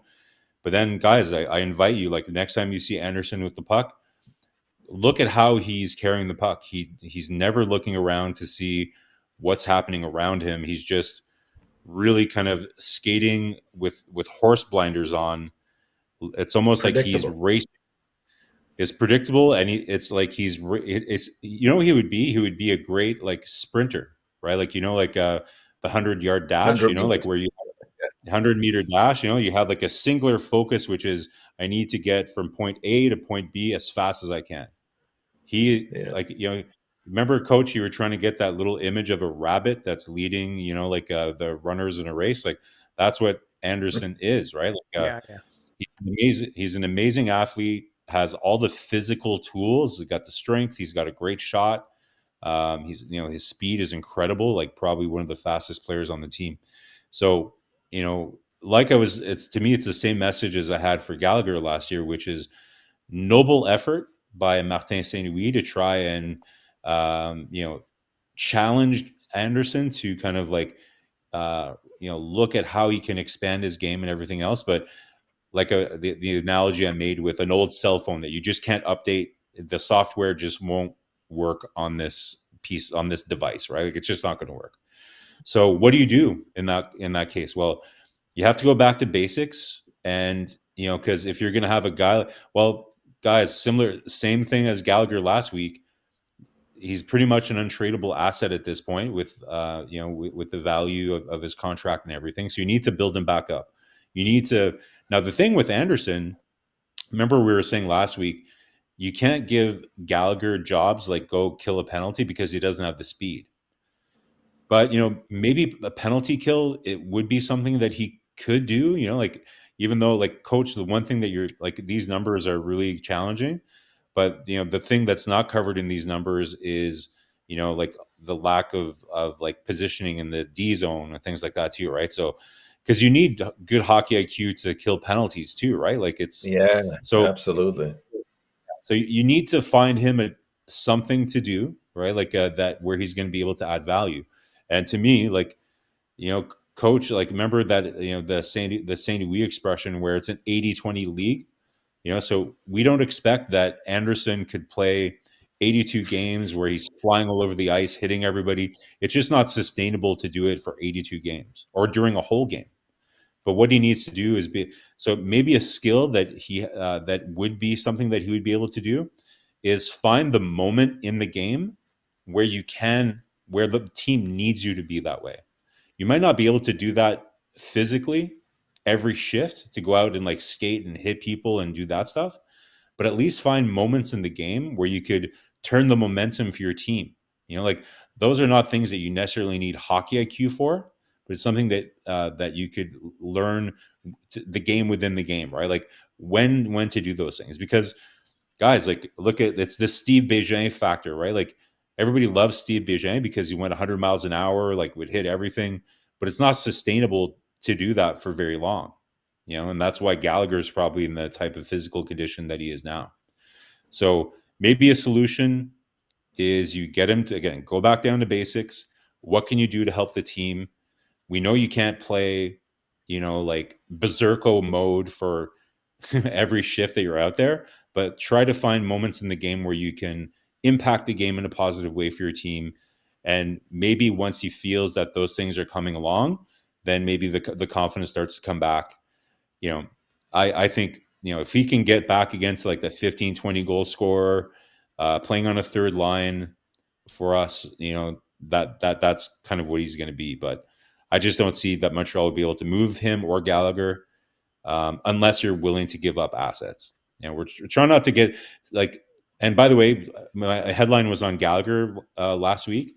And I just wanted to point out, like the last game that he played, like yesterday against Arizona, I really liked his game. Like, nothing flashy, but his game, right? That's exactly you talk about, Marko. He did not try He's too playing much. He within was his. just play his game, and that's what you expect for Josh Anderson. Yeah. Play his game, and again, he just missed the net again. So it's happened a lot with him. But think about this, Marko. I was just watching the. I tried to find everything, but Josh Anderson, what is salary? 5.5, I think. 5.5, yeah.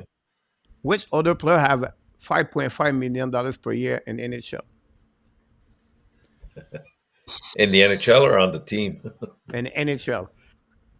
NHL. Yeah. I don't know. That's a lot of players, coach. Zach Hyman, 40 goals. Oh boy. Oh yeah. You know what? We can scored two also hold on. I'm going to try to get that one there for we're going to give this for Mr. Luciano. Another one. He was an ex-Toronto Maple Leaf, by the way, about that. Zach Hyman. If you want to get another one for Luciano. Jared McCann, he was another one play with the Toronto Maple Leaf. They put him on the waiver, on the list, no protection over. I cannot remember who I was. I was thinking about this last night. They keep someone over him. Jared McCann was on the trade for Kapanen. If you remember for the Pittsburgh Penguins. Kerfoot, yeah. They chose Kerfoot over McCann. Exactly. The expansion. And I'm not done yet. We're going to knock out now, Luciano. Travis Moore for the Los Angeles Kings lead the most goals in the Kings. So altogether, it's approximately how many goals? Nazem Kadri. Don't forget Nazem Kadri. Another one for Luciano too. Sean Dursey for Sean Dursey. Yeah. So again, at the end of the day, guys. I think the best is comments. I don't know if it's Gary somewhere else or Luciano, honestly. Someone said or maybe on Marko now, but he need to play his game. His game is, I will give you an example. It's 4 hits per game, I would say to you, right? Draw some penalty, be a forechecker, and play a good third line on that one. Larry said something where he's maybe unhappy. And when you guys play on the first line, second line, now you go back on the third line. And then you get removed for the power play. The TOI that's the most important thing for the hockey players. They want to be on the ice. They want to play a specific role. And now it's getting lower on the flip side of the situation. That's maybe a Josh Anderson, not very happy right now. And again, all the reports that we're getting, coach, is Gallagher was stepping up for him, saying he was a good teammate. I understand what you mean. Like his body language on the ice isn't good, but you see some images like him in the dressing room and walking on the ice. Like he does still look like he has good kind of rapport with his teammates and everything else. So is he frustrated with the kind of season he's having? Yeah, at some point, coach, it definitely kind of gets into your head, right? And that's the risk, like, you know, that you have, right? Like when Martin Saint Louis kind of goes out and takes a risk and publicly, like this is maybe kind of like the risk that Saint Louis took, right? Like you come out, you say publicly, hey, we think Josh Anderson can evolve as a player.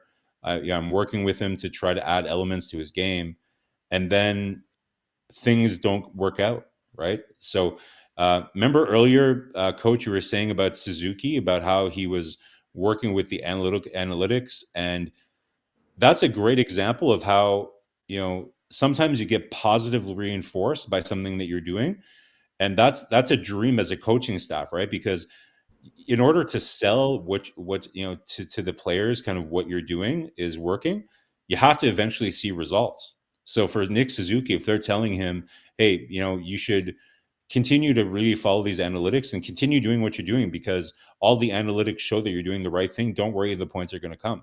And then the points came. So, you know, it gives credibility to the coaching staff. But then with St. Louis, he works with Josh Anderson, say, you know, and same thing with Gallagher. Hey, Josh, you know, like I see so much more in your game. Let's try to work on you know, you kind of like, instead of always going to the net, like stopping and seeing and scanning and doing all that. And it didn't work. And as a matter of fact, his game has regressed and his results have gotten worse. So that's the risk sometimes, you know, trying something new with a player. I'm not saying that St. Louis made a mistake doing that. But now what's important as a coaching staff is you need to kind of like recognize that what you're trying with this one player is not working. And you need to divert and try something different and try to rebuild him. That's why I keep saying rebuilding. Like you can't just throw away these guys. You know, they're Yeah, but making a this is lot a of tough one, Marco. I think it's a it tough is, one to rebuild. Probably it more is, so but than Gallagher, because at least Gallagher, you know what to expect. Like he knows where to go in the proper places, and then if he's opportunistic, he gets that opportunity to just to get that cheap goal in front of the net, offer rebounds or whatever the case might be. But he's intelligent enough to know that, right? The key with that's him a is very not to give him. that's a very Sorry. interesting question, Tap. This is very interesting. I really like this thought.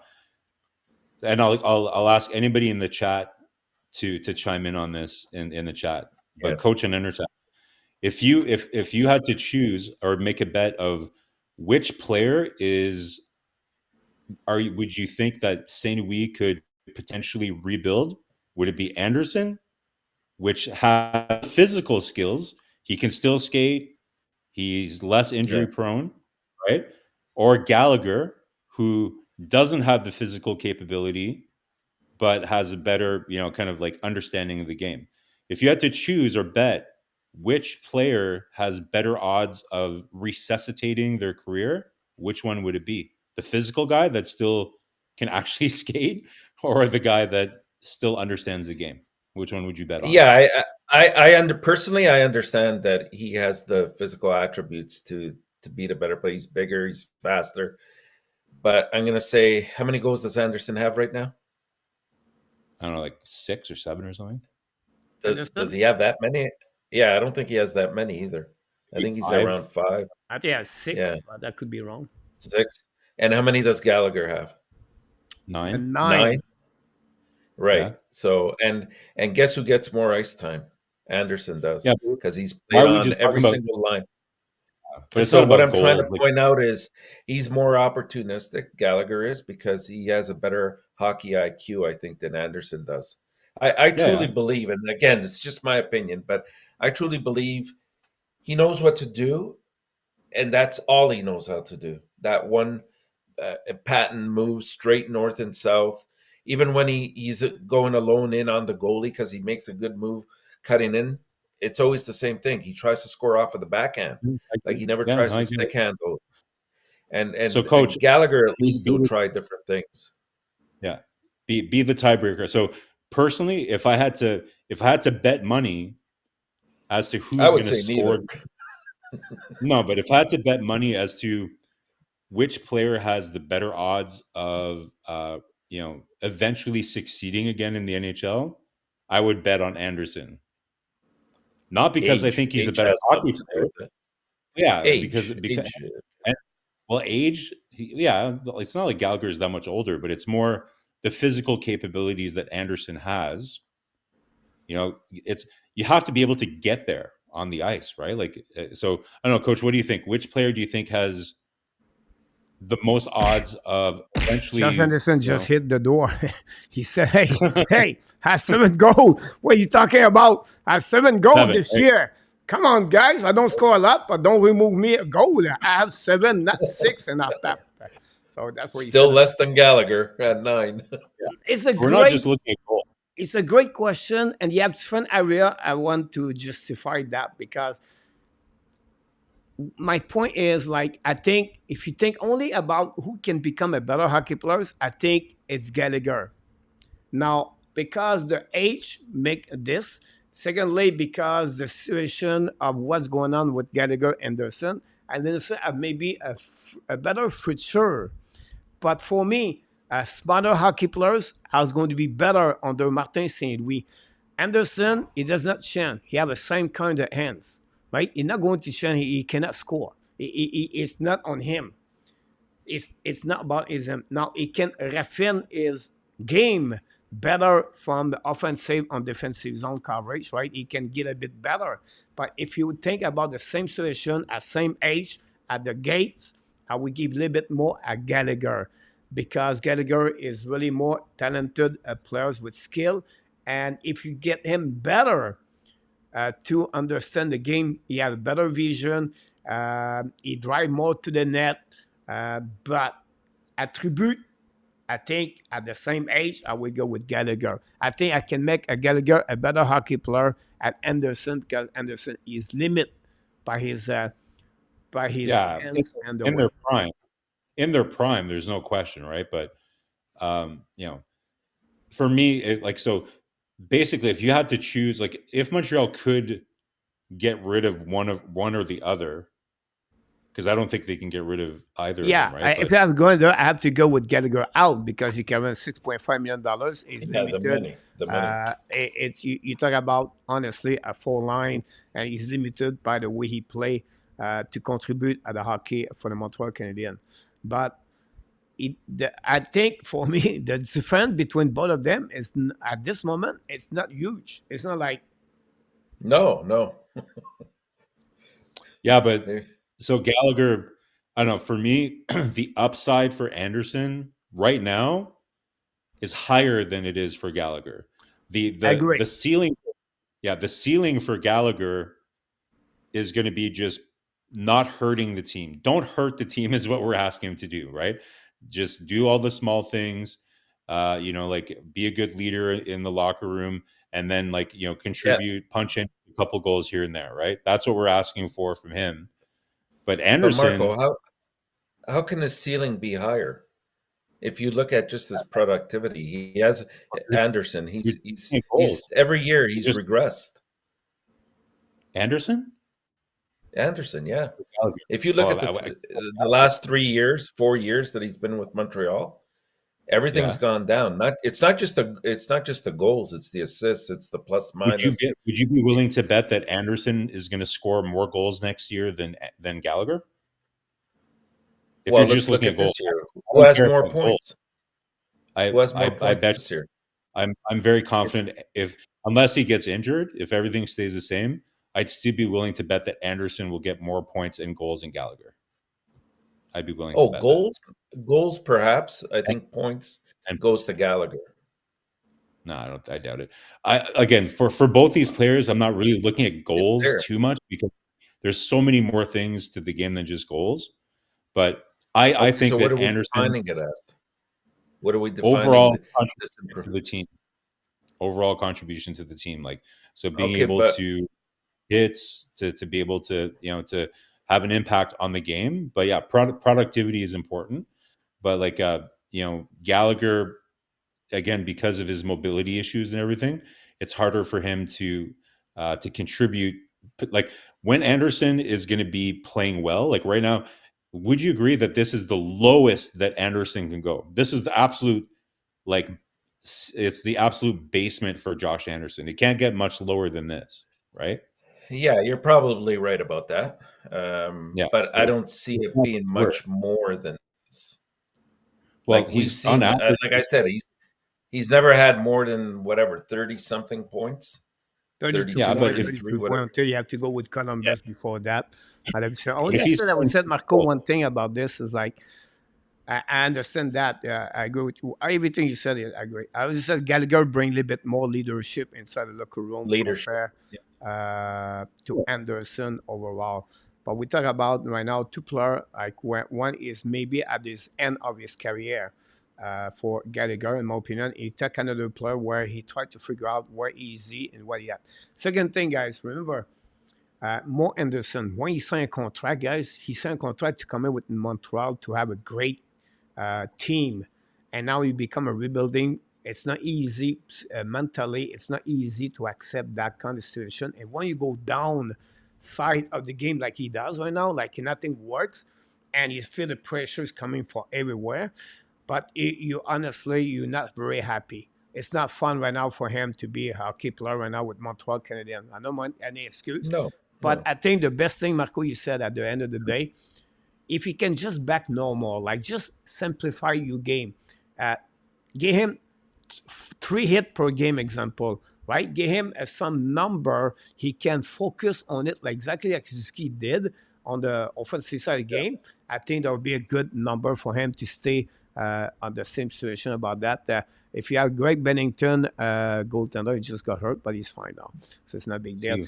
We have to move So on because we have about 10 minutes and we have a couple of things I want to talk about this. A couple of news around Montreal Canadiens. Jake Even is trouble or day off at they direct man about that. Montembeault, just 30 seconds each one of you people in the chat. Are you surprised Montembeault returned between the pipes?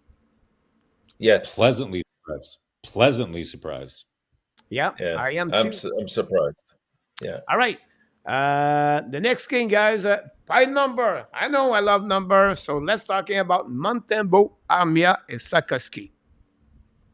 If I give you a number for Montembeault, what kind of number you think he is right now on the top 5 in NHL?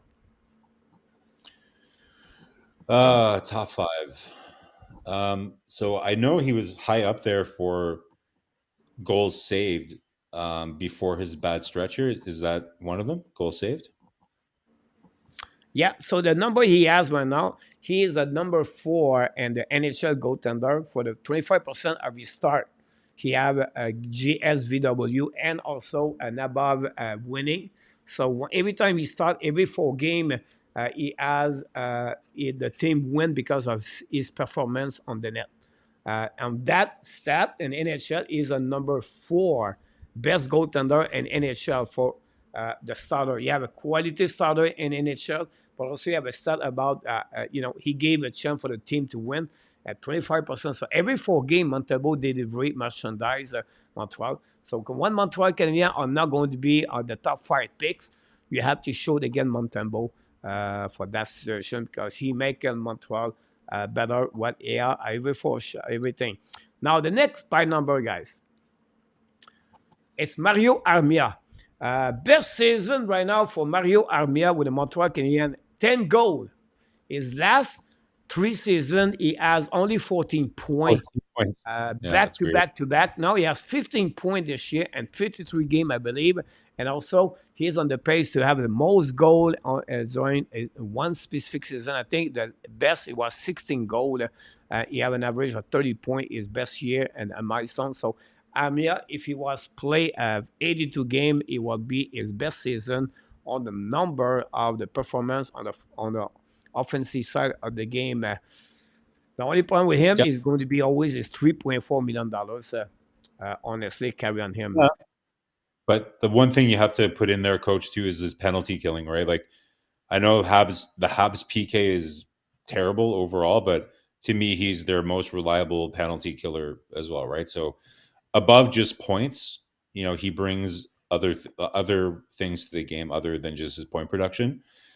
To me, Yeah. like the money's not So there's looking terrible for him. Like I would be interesting to go see what else you're getting for 3.5 around the NHL nowadays. Like or it's not just compare Marko to the 2 players we were just talking about, right? He's making yeah. less than them and he's offering more. And I think that there's ceiling, a little bit more ceiling with him because come playoff time, this guy is usually there. Yeah, He, and he that's the chips last in. thing I wanted to mention with Anderson too, right? Like, I bet you if Montreal were going to the playoffs, like Anderson, I'm sure, as we saw when Montreal went to the final, he's a pretty effective player in the playoffs, right? Like, that old expression, guys, is you need players that will get you into the playoffs, and then you need players that will make you perform in the playoffs.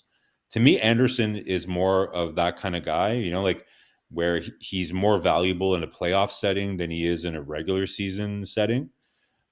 So, maybe a team would see it that way, because I think he's had good playoff success in the past. But it is a pretty big number for a team to fit in. But I bet you anything, if Montreal could get back in the playoffs here in the next 2 years and Anderson is still there, I bet you he would be a more effective player in that setting than he is in the regular season. Awesome. Next by number, guys, is Savzila. The Sakoski guys struggle.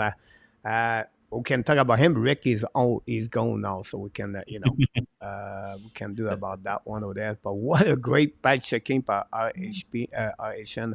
Anyhow, 0 point the last 4 games. He's -3 last 4 games. He has only 4 goals, 1 shot per game in the last 4 games for Sakoski. And then he had 5 minutes, a minor penalty for 10 minutes, and 3 on 1 game and 2 on the last game for the Montreal Canadiens. So not very good for Sakoski. Is now on the slum like the Montreal Canadiens. I want to share with you the number, but I would like to hear from you. Tell us a little bit more what's going on with him and how you feel about this situation, everything like that. It's part of his progression, coach. I really believe that. Like, you look at a lot of other players, we've seen it in Logan Cooley as well. There's been times when he's been performing much better, and then he goes on streaks of time when he's not scoring or getting points. This is for him. It's very important for Slafkovsky just to continue to be patient in his game. It's going to come around. I mean, we've seen hints of it. He cannot be discouraged, and that's what we're seeing. I think in the last 4 games, is there's a bit of frustration in him because he wants to achieve that drive, that fire is in him, and he wants to show that he can contribute positively, but he doesn't always have to contribute by points. There's other ways that you can contribute to the team and still be valuable. And that's the next part of his maturity that he needs to establish. And it's just, be patient. Things will come to you. And I wouldn't overthink this, because it's part of that progression that I talked about. I think you're right. One thing, if you look at it, like where this all started is, remember the end of the game where he got frustrated, like he had those 2 one-timers at the end of the game and he missed the net or the shot got Washington. blocked. Yeah, against Washington, and he hit his, like, in a Yeah. way we're all like, oh, it's cool. It's nice to see. He was like upset but then it started to kind of like snowball from there, right? Like a little bit of frustration seeping into his game, and St. Louis will Penalties. need to. Yeah. So to me, the only, like, it's not really the lack of points that's a little bit concerning to me over the last couple of games. It's the lack of chances, right? Like, he's not winning as many battles along the board. We're seeing kind of like him being a bit reckless with the stick and just less chances. But one thing that I would say, certainly over the last 2 games, coach, is I think right now, especially with his where he has in his career, is I think he got a lot of confidence from his touches on the power play. And Montreal hasn't had any power plays in the last 2 games either, right? Yeah. So it's hard for offensive players to kind of get a feel for the game and get their touches. So I bet you, one thing that would probably spark him is get some of those touches on the easier touches on the power play, get that feeling again. And, I'm sure it will be fine, right? So St. Louis just needs him to chill out, kind of, it's good to be passionate. Like St. Louis said, I was referring to earlier with Jack Eye, is you don't want to coach him so closely that you get him to not be aggressive, but it's kind of under, like, we would much rather you take a roughing penalty or a boarding penalty than a sticking penalty, like where your stick is just flying in the air or whatever, right? So I think he'll be fine. But let's get some power plays, man. Like, what's the deal with that? 2 games in a row. Like, what the hell? Yeah, they don't have a lot of power play the last couple of games for Sarkowski for sure.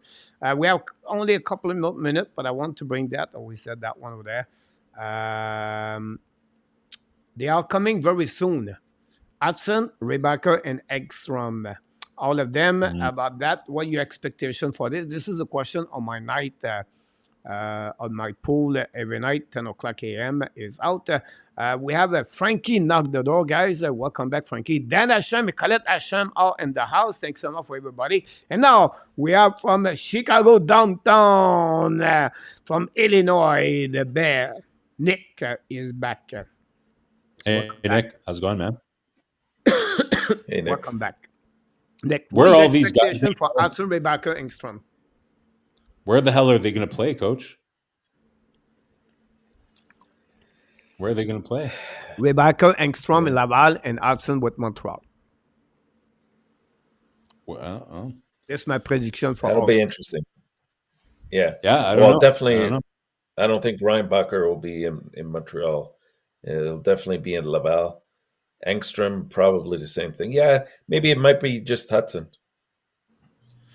Well, the timing doesn't look great for Reinbacher, right? Because if it all depends, like if their team gets kicked loses, out. Then they have to play a tournament so that they don't get relegated. Yeah. And so it a all little bit depends. Better now because they don't have to go for the next 3 series, but it's still you're absolutely right. Yeah. And for Hudson, I don't know. Like I'm still until he signs, we'll see. You know, like I still have like I don't know if I'm just paranoid, but I suspect he might still want to stay in Boston College for one more year. We'll see. It wouldn't be the end of the world, to be honest, if Hudson stayed in college one more year, in my opinion. But we'll see how that plays out. And Engstrom, I haven't seen an update. Coach, he hasn't even signed his entry level deal yet. Engstrom, right? No, because he has still a contract with there, but he's at the point right now to have he have to negotiate his contract. So if he's still there and he's going to lose him for a couple of years, I think he's ready to come back here. Okay. Yeah. So as he should be. Yeah. That'd be interesting about that for that part. Look, we hit the 11 o'clock. I want to get a little bit more, have a couple of more information to talk about. I wish we had more time for NHL, but we're going to talk about more. We're going to be back Sunday night for the weekly recap. Montreal will be played during the Thursday and Saturday. Thursday, they play the Florida Panthers and Tampa Bay Lightning. Finishing the show, we have about 30 seconds for each one of you. What are your expectations for the next 2 games for the Montreal Canadiens? And we'll see what happened. But Mr. Enortap, what your expectation for Montreal? Oh, it doesn't look good, Coach. They have at least 4 tough games now, and I can't see a victory. Florida's going to be tough, and who do they have right after Florida? Tampa. That'll be another tough game. Tampa needs the win. So it's not looking good. I'll still stick to my 1-1-1, and they got the hardest one out of the way. So hopefully a tie somewhere. Yeah, it's going to be pretty ugly, Coach. I think. By the way, first star of the night tonight. The audio cues by Coach in the game tonight. The little punching sounds, and number 1 star is Coach's audio. His keyboard with all the sound effects tonight. Great job. One more question before we go. We still have 2 minutes, 35 seconds. 23 game, 17 of the 23 play against a playoff team. How many games you expect Montreal win until the end of the season?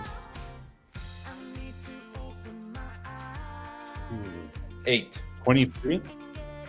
Yeah, I was going to say 7. I was going to say 7 or 8. My answer in the chat earlier, Mr. Enortap, was 8. Someone asked me that question earlier. I think it was Luciano. I cannot remember who it was, but I expect about this 7-8 W for Montreal Canadiens. How many points they have right now, Montreal? I believe they're at 50. 54? 54, something like that.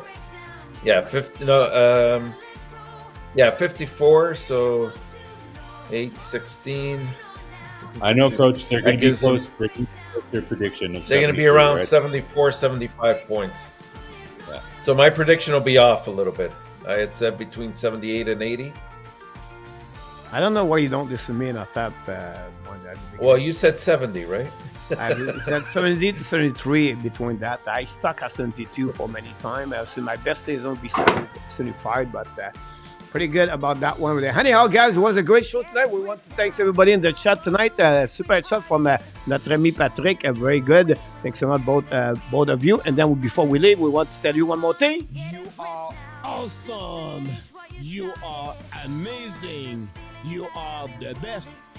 And remember, you have greatness inside of you. Great night of hockey in Montreal Canadiens talking tonight. We did a lot of coverage, but a lot of great conversation. The chat was a little bit hot.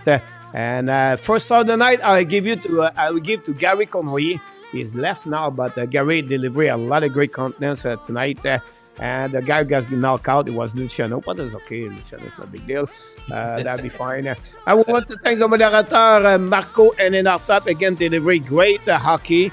And I can wait to see you next time. Until then, be well, BL. Find a way not only dominate your day, but find a way to dominate the first half of what, Mr. Marko? 2024. Il l'a très bien dit en français. 2024. Oui. Have an amazing, great night, everybody. See you next time. And of course, we love you people. Good night, everybody. Good night. Thanks, guys. Et bouillard!